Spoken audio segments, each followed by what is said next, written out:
Dumating na yung asawa ko, galing siya sa ano. Tinang niya yung ilalagay sa taas, reels ba yun, reels. Mamaya, is coming. Darating po yung reels, kaya reels or grills. Yung parang ano, harang. Ha? Ah, railing, sorry. Bobo. Sorry lang. Yung railings pala darating kasi. Kaya na, yun yung aking mga bakari. Ha? Darating yung railings. Railings pala nagkakala ko reels. Ano ba yan? Wala talaga kung ano. Alam sa ganyan. Yung aming mga kambing nga pala, kaya mga anak-anakan nandyan sa labas. Kasi wala si aking father-in-law. This way.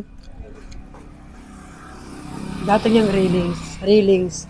Sila lagay na sa taas, harang kasi doon. I don't know. Give me water, anak, please. No, the motor.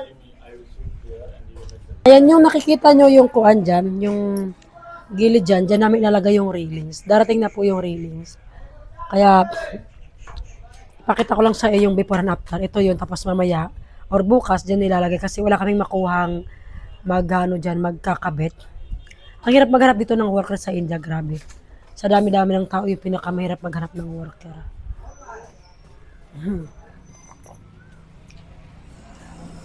Tapos reklamador pa sila. Magreklamo pa sila. Sila pa nga susundito ang mga worker, hindi po ang mga nagpapagawa. Kung kailan lang nila gusto, tsaka lang po sila pupunta.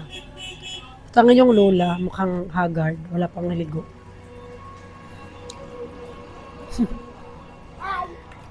Pahingi isa. Okay, nangi isa. Wala, nakikimarites sa kabilang tindahan, nag-aaway-away doon. Nakikimarites siya kanina. Hindi ko na-videohan. Marites din to eh. Aking biyanan. Bantay sa tindahan. Kumako ng candy. Doon, nagmarites din. Isa din yan, mana sa ama. Sabi niya, nag-aaway daw doon. Marites ka na. Ayan, mga Indian dito, mga marites to. Pag may nag-aaway, lalapit sila. Kakausapin yung mga... Yan yung anak ko, lalapit pa talaga. Oh. Hoy, marites! Yun naman, si kuya, panilingon. Yung aking asawa, oh. Kunwari lang yan, nakikinig yan. Asawa, oh. Yung anak ko nandun, lumapit na talaga siya, nagmamarit, nag-aaway doon. Marites! Dapat ang pangalan niya, hindi Lakshmi, Marites dapat.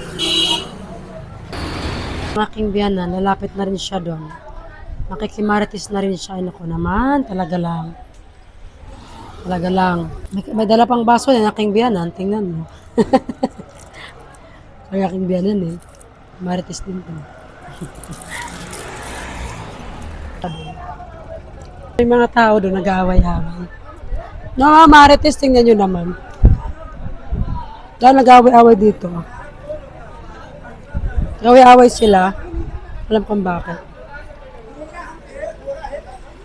Nag-aaway-away sila dyan. Hindi ko alam kung ano pinag-away nila.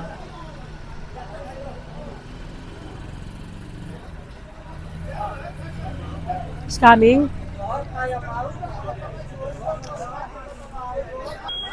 Ayan yung aming reelings. Darating na. Ayun na siya, si kuya. May dalang Yan na yung reelings namin. Alam niyo po ba kung magkano binayarang asawa ko kasama na yung pangsara? 150,000 po lahat. Yan na yung reelings. Hindi niya nakita yung asawa ko. Din po yan sa taas ilalagay, dyan po yan. Kasama na yung mga sarahan, 150,000 po lahat. Ayan. Ayan yung asawa ko. Gaway-away sila dyan, di ko alam kung bakit. Dahil sa paninda.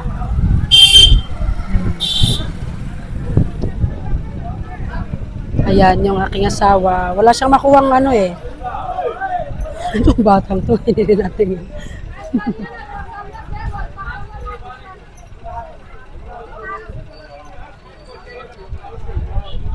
Ayan, walang katulong ang aking asawa sa pagayos niyan. Kaya hindi ko alam. Be careful there, be careful.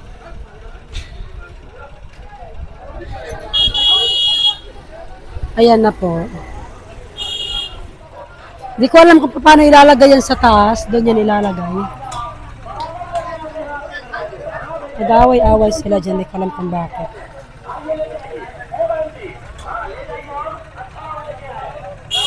Ayan na. Kaya pala mahal. Kasi ganun palang itsura yung pinagawa ng asawa ko. Kukulayan pa yan eh. Hindi pa ganyan talaga yung kulay.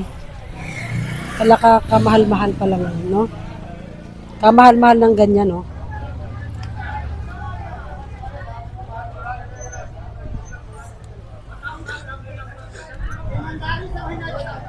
Ako may halo kasi kuya pamalo. Nag-away-away sa kabila. Kung mapapansin nyo, ayan sila nag-away-away. Nag-away-away sila. Tapos, ito naman kami, nagmamarites din kami dito. Ayan. Daddy, mango! What's mango? Mango. Mango.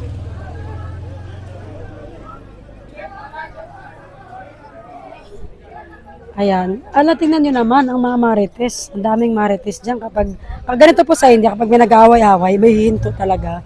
Nagmamarites po sila. Lalaki man o babae, ganyan. Lalapit pa yan. Ewan ko. Mga ano talaga. Ayan. Patanungin natin yung asawa ko kung magkano ba talaga lahat ng binayaran niya. Kasi hindi ako sure. Sabi lang sa akin kanina, una na binayaran is 50. Daddy, how much all this and then those? Ha? This is almost 400 kg. 400 kg? Yeah. And then how much all with the there? Oh, this is 400, 50,000. Ito lang siya, 50,000 rupees na to. Ito pa lang yan. Yung sa taas, yung pangsara, katulad yung brown na yan, yung brown na yan sa pangsara, aabot siya lahat ng 150. Sana sabi ng asawa ko kanina, ng ulo. Ayan, lagyan ko lang. Ayan, ang nito ang haba. Yung anak ko pala na andun, nakikimarites pa rin. How we will take it up? It's so heavy. Daddy, how we will take it up? It's so heavy. Hindi na dadali, hindi daw akit sa taas kasi sobrang bigat. Kailangan talaga ng tao nito sa pag-akyat doon.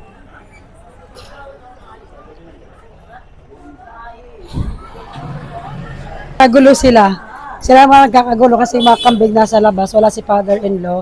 Kasi yung kamag-anak nila na may sakit, nung naikwento ko po sa inyo, kaninang umaga po ay namaalam na siya. Kaya wala ang father-in-law. Wala silang makakatulong sa pagbubuhat. Ang bigat niyan siguro, yung asawa ko.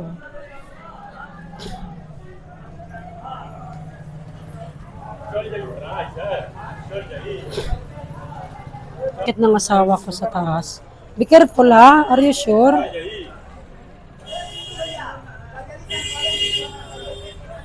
Ayan sila. Ang bigat-bigat niyan siguro. Dito kasi yan ilalagay dito. Yung asawa ko talaga. Sipag-sipag pakabuhi. Magpakabuhi. Ayan, yung kanyang pinsan niya to. Binata pa to, isang pinsan. Nasa nasa 20 pa lang ata to, 20. Pinsan niya yan.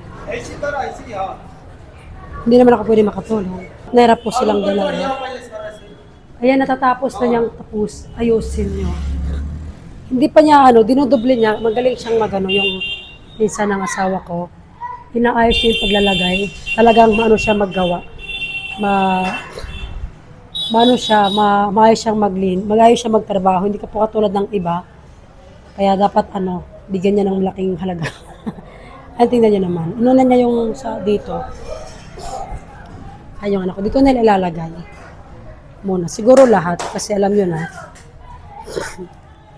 How many we have? There. Did you see there? Ayan, marami pa yan. Ito, matatapos na siya sa awa ng Diyos. Ilaw na lang at saka ilaw na lang. Tsaka yung sarahan, ready na. Inaayos pa nila yung pang baba ba yung tawag doon? Pang sarahan. Ayan. Ayan po. Hindi siya maliit kung sa totoo lang. Sa lang talaga sa camera mukhang maliit. Kasi yung aking 0.5 yung aking camera. Kaya kung nyo, malaki po siya. Ayan, sila lang dalawa. Wala talaga silang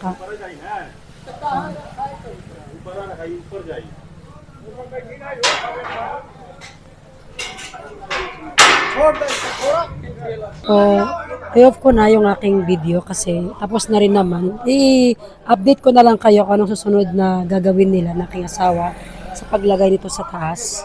Ayan po, bye-bye po sa inyo.